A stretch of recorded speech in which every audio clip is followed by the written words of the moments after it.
शहदादकोट में vaccinator welfare association पारां मुतालबनि जी मनता लाइ चौथे ॾींहुं बि कमु छॾ हड़ताल करे इस्पताल जी गेट अॻियां एहतिजाजी मुज़ाहिरो करे धरणो हंयो वियो।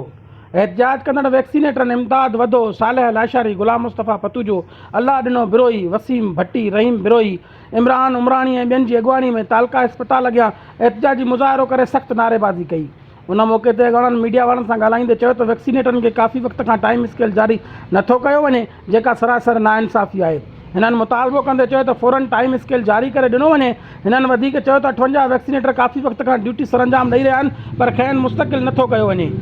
हिननि मुतालबो कंदे चयो त कचनि वैक्सीनेटरनि खे मुस्तक़िल करे उन्हनि मां पकड़ियल बेचैनी ख़तमु कई वञे। हिननि मुतालबो कंदे चयो त NTS पास वैक्सीनेटरनि खे पघारूं ऐं फील्ड लाइ मोटरसाइकिलूं ॾेई परेशानी मां जान आजी कराए वञे। हिननि चयो त 2013 में पका कयल गावी वैक्सीनेटरनि खे 2005 खां सीनियरिटी ॾिनी वञे ऐं EPI मुलाज़िमनि खे रिस्क अलाउंस ॾिनो वञे।